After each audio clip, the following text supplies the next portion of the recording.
Hello student, स्वागत है हमारे यूट्यूब चैनल मैथ्स स्टडी लासा में। और मैं हूं सौरभ दीक्षित सर। हम लेकर आए हैं आज क्लास 10th मैथ्स और प्रश्नावली 1.1 को आगे बढ़ाते हैं। जो पिछली वीडियो में हमने देखा था, प्रश्नावली 1.1 में कुछ सवाल कर लिए थे, 2 हेडिंग तक हम पहुंच गए थे। अब हमें पहुंचना था तीसरी हेडिंग पर। तीसरी हेडिंग पर पहुंचे थे और तीसरी हेडिंग है अपनी अभाज्य गुणनखंड विधि द्वारा निम्नलिखित पूर्णांकों के एचसीएफ और एलसीएम ज्ञात कीजिए। तो वो विधि वही है, अभाज्य गुणनखंड विधि।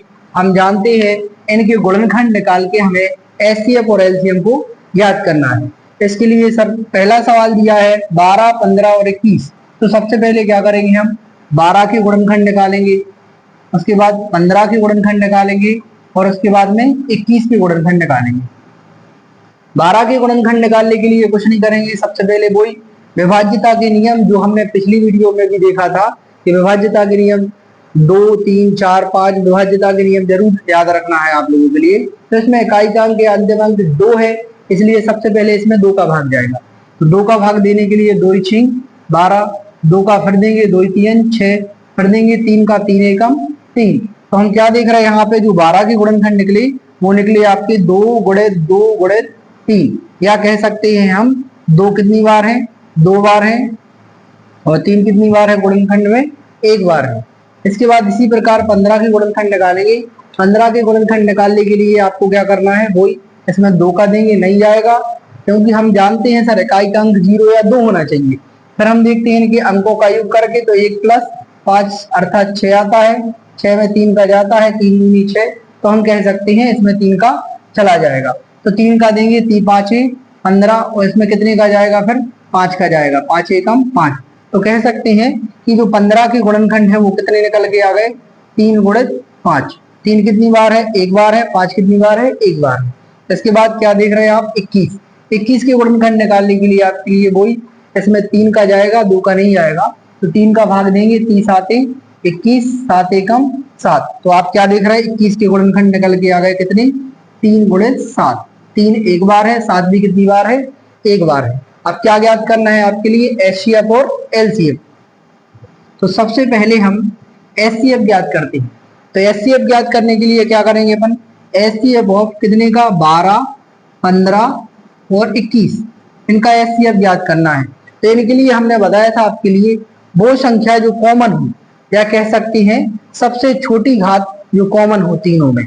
तो हम क्या देख रहे हैं, इसमें 3 है, इसमें भी 3 है और इसमें भी 3 है। तो हम क्या देख रहे हैं, वो संख्या क्या हो जाएगी, 3। लेकिन हम देख रहे हैं कि इसमें 2 है लेकिन इन दोनों में 2 नहीं है। इसमें देख रहे हैं 5 है लेकिन इन 2 में 5 नहीं है। इसमें 7 है, इसमें 7 नहीं है। तो हम क्या देख रहे हैं, इन तीनों में जो कॉमन है, कॉमन कौन है इन तीनों में, 3 है। तो 3 क्या हो जाएगी, एचसीएफ। एचसीएफ मतलब हमने परिचय में देखा था जब अध्याय 1 पढ़ रहे थे कि क्या वो कहलाता है एचसीएफ, वह बड़ी से बड़ी संख्या जो दी गई संख्याओं को पूर्णतः विभाजित करती है। तो वह 3 क्या है, वह बड़ी से बड़ी संख्या है जो इन तीनों संख्याओं की एक कॉमन संख्या होगी जो तीनों संख्याओं को पूर्णतः विभाजित कर रही होगी। इसके अलावा इससे बड़ी कोई संख्या प्राप्त नहीं हो सकती है, इसलिए इनका एचसीएफ कितना हो जाएगा, 3 हो जाएगा। और अब याद कर रहे हैं हम एलसीएम। एलसीएम कितने का, 12, 15 और 21 का। इनका एलसीएम याद करने के लिए क्या करेंगे, सबसे पहले जो कॉमन संख्या है उसको लिख लेंगे 1 बार। उसको कितनी बार लिखना है, 1 बार लिखना है। इसके बाद गुणा में क्या लिखेंगे अपन, जो भी बचा है उसको गुणा में लिख लेंगे। 2 कितनी बार बची है, 2 बार बची है, तो 2 को 2 बार लिख लेंगे। और कौन बचा है साथ में, 5 बची है, और कौन बचा है, 7 बची। गुणा करने का एक तरीका है, तो वही हम बता रहे हैं आपके लिए कि 10 बनाने का प्रयास करो, जितने भी बन जाए तो सरल हो जाता है। 7 दूनी 14, 14 तीनी कितनी होती है, 42, 42 का 5 दूनी 10 में गुणा करेंगे कितना आ जाएगा, 420। तो हम कह सकते हैं कि इनका 12, 15 और 21 का जो एचसीएफ होगा या महत्तम समापवर्तक होगा वो होगा संख्या 3। और इनका 12, 15, 21 का जो एलसीएम होगा मतलब लघुत्तम समापवर्तक होगा वो होगा 420। तो लघुत्तम समापवर्तक भी हम समझ चुके हैं। क्या कहलाता है लघुत्तम समापवर्तक, उसका नाम ही है लघुत्तम समापवर्तक। वह छोटी से छोटी संख्या जो दी गई संख्याओं से पूर्णतः विभाजित होती है। तो यह 420 संख्या है जो वह 12 से भी पूर्णतः विभाजित हो रही होगी, 15 से भी पूर्णतः विभाजित हो रही होगी और 21 से भी पूर्णतः विभाजित हो रही होगी, लेकिन वह कौन सी है? छोटी से छोटी। इससे बड़ी संख्या मिल जाएगी, लेकिन 420 से छोटी संख्या कोई भी नहीं है जो 12, 15, 21 से विभाजित हो रही है। इसी प्रकार इस सवाल के आगे हम करते हैं अगले सवाल की ओर। अगले सवाल में क्या करना है वही अब दिया है आपके लिए 17, 23 और 29, इनका भी क्या निकालना है आपके लिए एचसीएफ और एलसीएम। तो इसके लिए हम क्या करेंगे? 17 के गुणनखंड अलग निकालेंगे, 23 के गुणनखंड अलग निकालेंगे और 29 के गुणनखंड अलग निकालेंगे। तो इसके लिए क्या करेंगे? सबसे पहले 17 एक कौन सी संख्या है? अभाज्य संख्या है, और अभाज्य संख्या के गुणनखंड नहीं निकलते हम जानते हैं। तो 17 में किसी का भाग जाएगा क्या? नहीं जाएगा। जब किसी का नहीं जाएगा तो 17 ही का जाएगा। 17 एकम 17। तो 17 के गुणनखंड निकल के कितने आ गए सर? 17 गुणित कुछ नहीं मतलब 1 लिख सकते हैं। इसके बाद क्या है? 23 भी एक क्या है सर? अभाज्य संख्या है, क्योंकि हम अभाज्य संख्याओं में 20 तक तो लिखा ही था। इसके बाद 23 में किसी संख्या का भाग नहीं जाता है, एक के अतिरिक्त और स्वयं के अतिरिक्त, इसलिए क्या है? एक अभाज्य संख्या है और अभाज्य संख्या के गुणनखंड नहीं निकलते, किसी का भाग नहीं जाता, तो किसकी कितने का जाएगा? 23 का। 23 एकम 23। तो इनके गुणनखंड निकले कितने? 23 गुणित कुछ नहीं मतलब 1।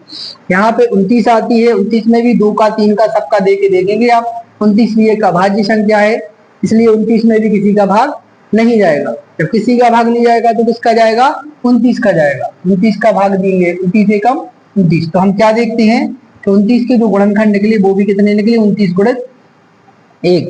अब क्या करेंगे हम? अब कुछ नहीं करना है, इनका क्या निकालना है? तीनों का एचसीएफ। कितने कितने का एचसीएफ निकालना है हमारे लिए? 17, 23, 29 का। तो कितना हो जाएगा एचसीएफ?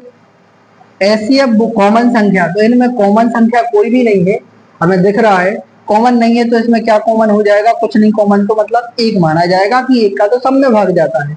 तो इनका एचसीएफ निकल के आ जाएगा 1। एलसीएम निकालेंगे तो एलसीएम कितना आ जाएगा? 17, 23 और 29 का। इन तीनों का एचसीएफ निकल के आ जाएगा कुछ नहीं है मतलब वही संख्या आ जाएंगी गुणा में, 17 गुणित 23 गुणित 29। बस इनका हम क्या कर देंगे? मल्टीप्लाई कर देंगे, गुणा करेंगे। तो 17 का 3 बार पढ़ेंगे, 17 तीनी 51, 51 की 1 हाथ से ला जाएंगी 5, 17 दूनी 34, 34 और 5 कितने हो जाएंगे यहाँ पे? 39। 391 गुणित कितने आ जाएंगे? 29। इनका 29 में भी गुणा करना है। यदि गुणा नहीं होता है, 29 का नहीं आता है, तो आप क्या कर सकते हैं? अलग से कर सकते हैं। 9 एकम 9, 9 में 81 की 1 हाथ से ला जाएंगी 8, 9 तिया 27, 27 और 8 हो जाएगी आपकी 35। यहाँ क्रॉस लगा देंगे, 2 एकम 2, 2 इनाम 18 की 8 हाथ से ला जाएगी 1, 2 3 6, 6 और 1 कितने हो जाएंगी? 7। इनको जोड़ देंगे, 9 के 9 9, 2 1 3, 8 और 5 हो जाएंगे 13, 13 की आ जाएगी 3 हाथ से ला जाएगी 1, 7 और 3 10 और 1 कितने हो जाएंगे? 11। तो हम क्या देख रहे हैं? इनका गुणा करने पर प्राप्त हुई 11,339। तो हम कह सकते हैं कि सर जो 17, 23 और 29 है उनका एलसीएम 11,339 होगा और इनका एचसीएफ कितना होगा? 1 होगा। तो आपको समझ में आ रहे होंगे। इसके बाद बढ़ते हैं अपन अगले सवाल की ओर। यदि आप लोग चैनल पर नए जुड़े हैं तो चैनल को हमारे सब्सक्राइब जरूर करें, वीडियो को लाइक करें और ज्यादा से ज्यादा शेयर करें। तो अब बढ़ते हैं अगले सवाल की ओर। क्या है? 8, 9 और 25। तो इनके गुणनखंड निकालेंगे सबसे पहले, क्योंकि उनने कहा भी था कि गुणनखंडन विधि द्वारा, तो हम गुणनखंड ही कर रहे हैं पहले, उसके बाद ही इसको हल करना है। 8, 9 और क्या लिखे हैं? 25।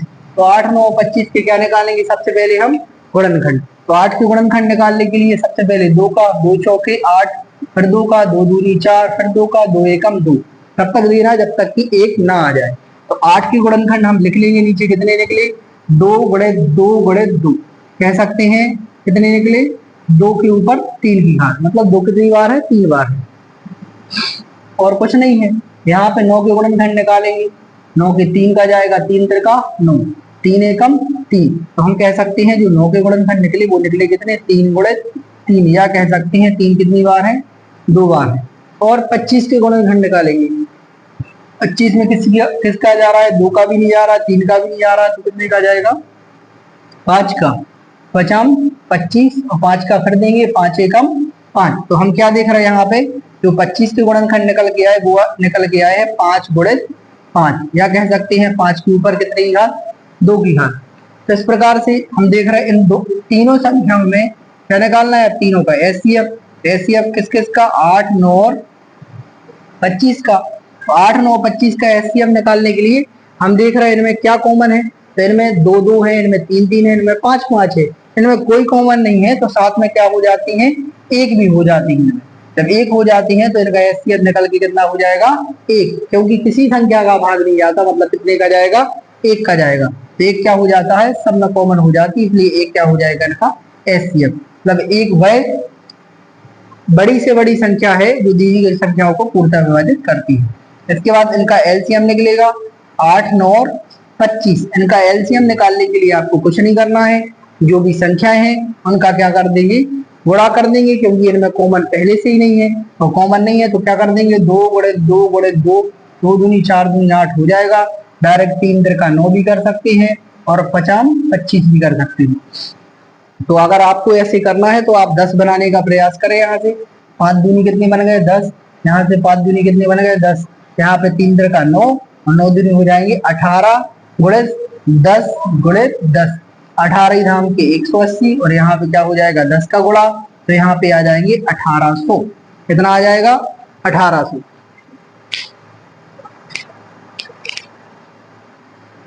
यहाँ पे 1800 वो संख्या हो जाएगी जिसमें 8, 9 और 25 से भाग जाएगा। तो वो क्या हो जाएगी, छोटी से छोटी संख्या 1800 है, जो 8, 9 और 25 तीनों से क्या होती है, पूर्णतः विभाजित होती है। तो आशा करते हैं कि आप लोगों को ये तीनों प्रश्न समझ में आए होंगे। इनके एलसीएम और एचसीएफ इस प्रकार से निकालना है, आपको कुछ नहीं करना अलग से। अब बढ़ते हैं अपन अगले सवाल की ओर। चौथा सवाल, एचसीएफ ऑफ 306 657 बराबर 9 दिया है, एलसीएम ऑफ 306 657 ज्ञात करना है। हमें दो संख्याएं दी है और उनका एचसीएफ दिया है और दो संख्याएं दी है और एलसीएम क्या करना है, ज्ञात करना है। तो सबसे पहले आप लिखना चाहे तो आप लिख सकते हैं, दिया है, क्या दिया है आपके लिए, एचसीएफ ऑफ 306 657 बराबर 9 और ज्ञात करना है, क्या ज्ञात करना है, एलसीएम ऑफ 306 657 बराबर हमें क्या करना है, ज्ञात करना है। तब हम हल करेंगे, जब यहाँ पे क्या करेंगे, हल करेंगे, तो हम क्या लिखेंगे, हम जानते हैं ये सवाल परीक्षा की दृष्टि से देखा जाए तो मोस्ट वीआईएमपी है। आप परीक्षा की दृष्टि से प्रश्न देखेंगे तो बहुत इंपोर्टेंट प्रश्न है, क्योंकि अभी तक हर बार लगभग ये पेपरों में आया है। आप त्रैमासिक में उठा के देख सकते हैं, अर्धवार्षिक में देखेंगे, रिबोर्ड में, वार्षिक में भी ये पेपर में आता ही है बिल्कुल प्रश्न। तो बहुत इंपोर्टेंट है ये प्रश्न, तो अच्छे से देखेंगे आप लोग और समझेंगे भी। हम जानते हैं, क्या जानते हैं कि दो संख्याओं का गुणनफल बराबर क्या होता है, एचसीएफ गुणित एलसीएम, यही होता है।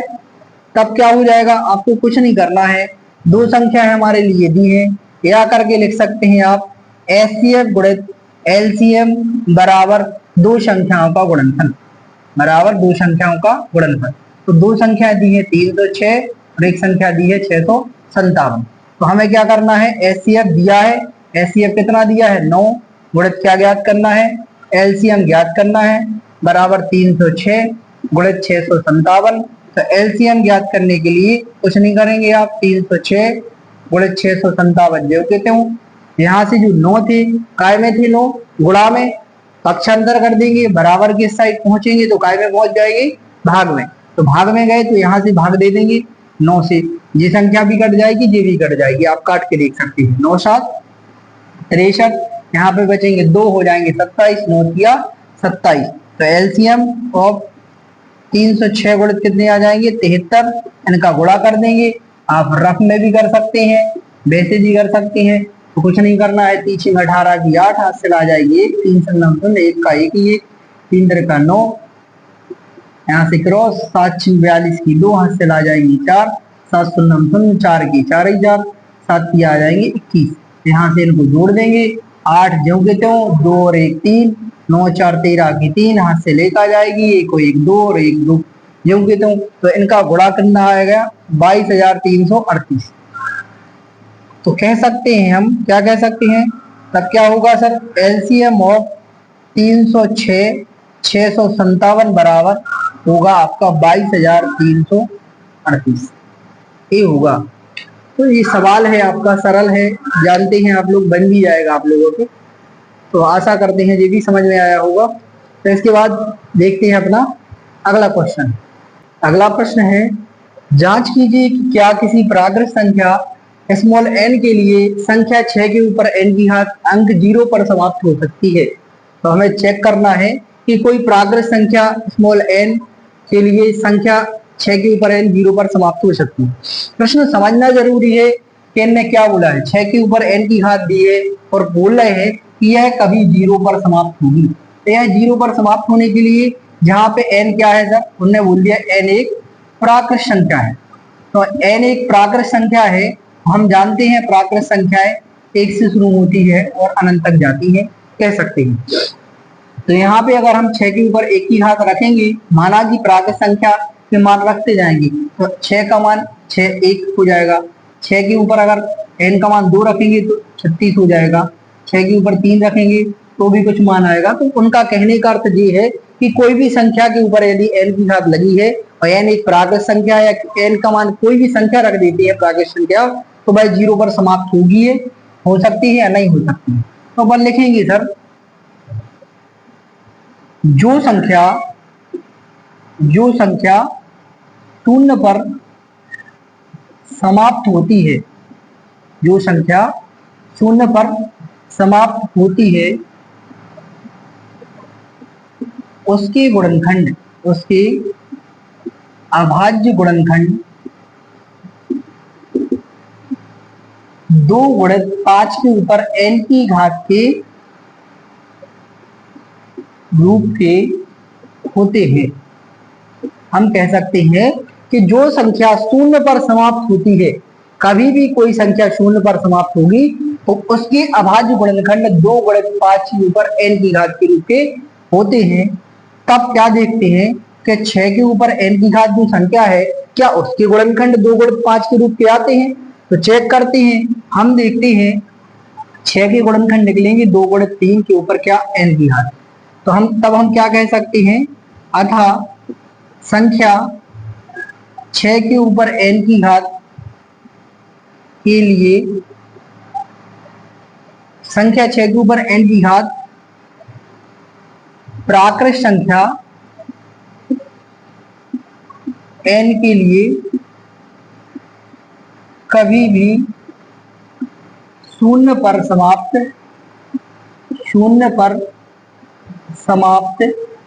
नहीं हो सकती, नहीं हो सकती।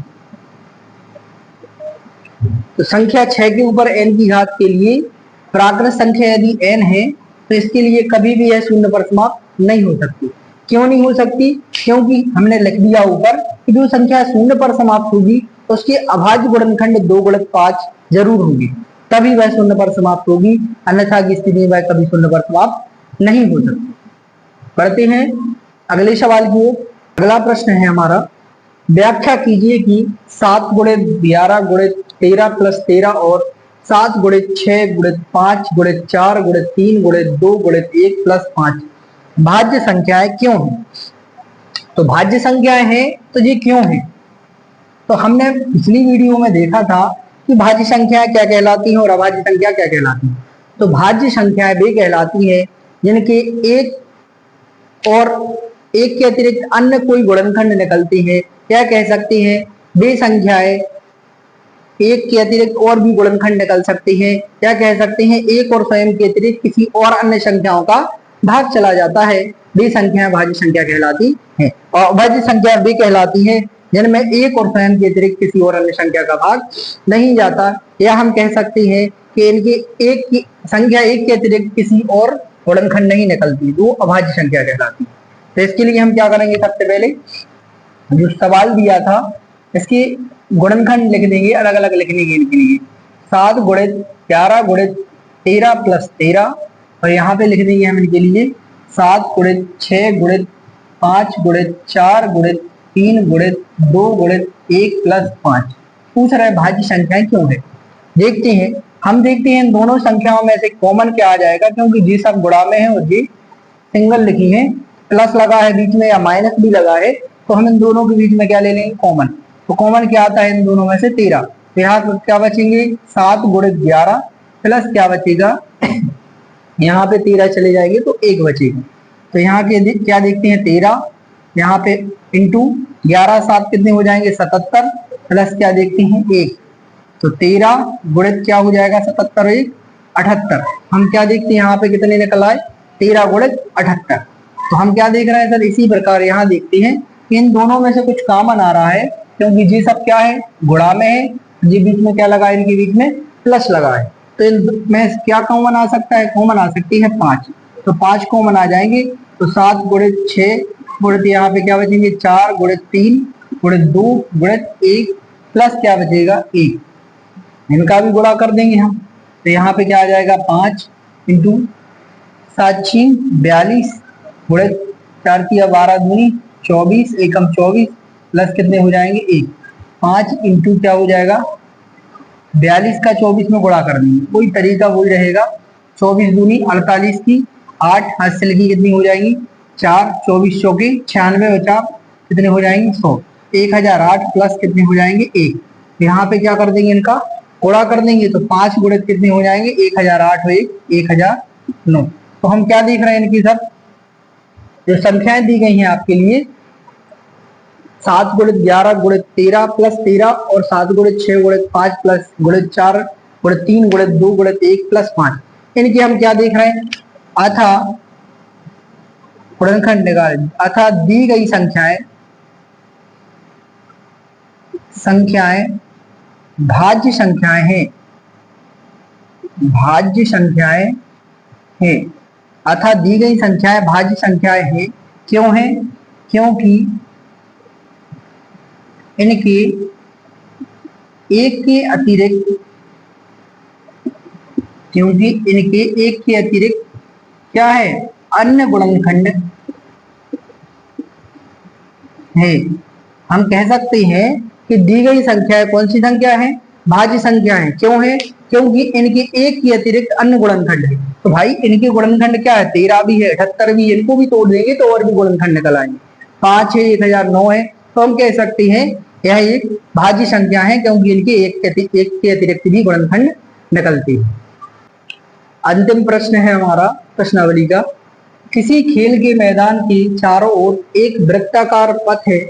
इस मैदान का एक चक्कर लगाने में सोनिया को 18 मिनट लगते हैं, जबकि इसी मैदान का एक चक्कर लगाने में रवि को 12 मिनट लगती है। मान लीजिए वे दोनों एक ही स्थान और एक ही समय पर चलना प्रारंभ करके एक ही दिशा में चलते हैं, कितने समय बाद वे पुनः प्रारंभिक स्थान पर मिलते हैं। तो आप लोगों ने देखा होगा ग्राउंड होते हैं जो लगभग गोली आकार के होते हैं। तो एक लड़की है सोनिया, तो सोनिया को एक चक्कर लगाने में किसका मैदान का, खेल के मैदान का एक चक्कर लगाने में सोनिया को समय लगता है, समय लगता बराबर कितने मिनट 18 मिनट। इस ग्राउंड का, इस खेल के मैदान का एक चक्कर लगाने में सोनिया को कितने मिनट लग रहे हैं 18 मिनट। और जबकि इसी मैदान का एक चक्कर लगाने में रवि को लगती है 12 मिनट। यहां से रवि चलेगा तो 12 मिनट में क्या कर लेता है रवि। तथा रवि को समय लगता बराबर 12 मिनट। कह सकते हैं कि सोनिया को मैदान का एक चक्कर लगाने में 18 मिनट और रवि को एक चक्कर लगाने में 12 मिनट का समय लगता है। तब भी दोनों एक ही समय पे, हमने कहा कि भाई यहाँ से दोनों चालू होते ही चलना, तो यहाँ से अगर सोनिया गई तो एक चक्कर लगाया तो उसको कितना टाइम लगा 18 मिनट। फिर रवि गया, उसको कितना लगा 12 मिनट। फिर सोनिया जाएगी तो उसको कितने लगेंगे, एक चक्कर और लगाने में 18 और 18 36 मिनट। रवि एक और लगाएगा तो कितने हो जाएंगे 24। फिर हम एक और देखेंगे रवि कितने चक्कर लगा देगा, 3 चक्कर लगा देगा, तब सोनिया की समय के बराबर होगा, तब भी एक साथ मिलेंगे। तब हम कह सकते हैं तथा रवि को समय लगता 12 मिनट जब वह एक साथ एक ही समय तथा एक ही दिशा में चलना प्रारंभ करें, तब वह एक साथ मिलेंगी, बराबर क्या हो जाएगा, इनका एलसीएम निकाल लेंगे, कितने का 18 और 12 का, तब वह क्या मिलेंगे, एक साथ मिलेंगे। एलसीएम निकालने के लिए आप कुछ नहीं कर सकते, आप डायरेक्ट भाग विधि से भी कर सकते हैं। तो इनके गुणनखंड 18 और 12 के निकाल लेंगे।